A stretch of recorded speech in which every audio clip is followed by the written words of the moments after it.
Well, Sick Kids Hospital is the latest to ease masking policies in staffing areas, and it comes as masking rules in several other hospitals were eased earlier this month as well. Now, should this move be happening now, considering COVID-19 hospitalizations are still a strain on the system? Joining us now to talk about this is infectious diseases physician Dr. Isaac Bogoch, in studio this morning rather than on Zoom like we have been over the last little while, right? It's been a while, so nice to meet you in person. It's great to meet you as well in person. Yeah, thanks for coming in and thanks for talking about this. Of course, we've seen over the last few weeks many hospitals now easing those restrictions. Sick Kids was the latest one to do it on Monday, and some hospitals like Hamilton hospitals going way back and pulling back the mask mandate for everyone, not just in staffing areas. Do you think it's the right move right now considering what's happening? Yeah, I think it's important to acknowledge that COVID is still here, and while things are certainly a lot better right now than they were, 1, 2, and 3 years ago, it's still around. What you're seeing in most hospitals, not all, but in most hospitals, is that masking is still going to be maintained in areas where there's patient contact. And I think that's a pretty important thing to do. We've got to obviously ensure that the most vulnerable people hospitalized for whatever reason, are protected, and we still take steps to protect them against COVID. Now, what are the COVID hospitalizations looking like right now? We are not right now at the lowest point that we were throughout the pandemic, or higher than that. We are. I think it's also important to recognize that the data is okay, but it's not perfect. And certainly our healthcare system has a lot of pressures on it that are not COVID related, and COVID is yet another pressure on the healthcare system. But when we look at COVID related hospitalizations, there are people who are hospitalized because COVID brings them into hospital.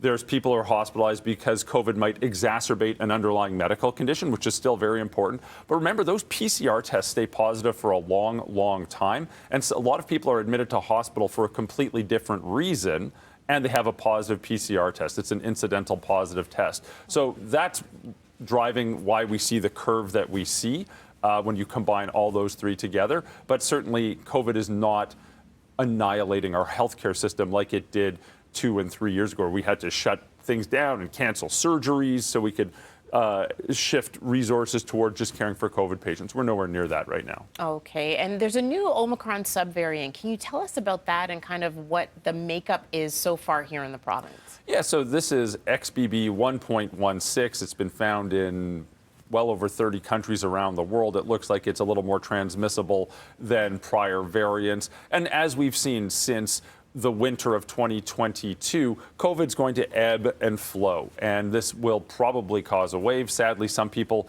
are going to get sick. Some people are going to end up in hospital. Sadly, some people are going to succumb to this illness. We know now that, there are the most vulnerable people, or the most at-risk people, are people on the older end of the spectrum, people with underlying medical conditions. And of course, we have to care for all Canadians, not just the vulnerable Canadians. So it's important that people, if you're eligible for a vaccine, it's important to get your vaccine. Not everyone is eligible, but some people are.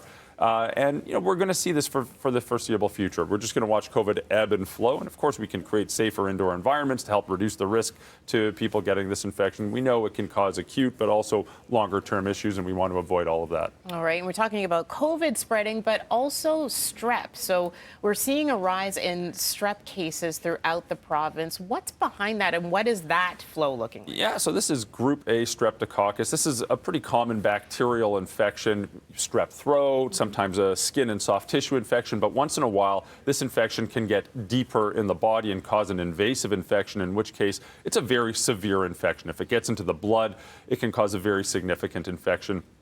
It's well known that you can get these strep infections after a viral infection. So someone gets influenza, and then you have a subsequent strep infection. We had a pretty significant winter with a lot of viral infections, COVID, RSV, influenza. We had a big influenza season, especially in kids, sadly, and sometimes we see strep that follow suit. And are we seeing it more severe when it comes to strep in a particular sector of the population? Is it kids? Is it seniors? Strep will impact kids. It can be any age group, but we have seen a bit of a higher number of admissions in kids.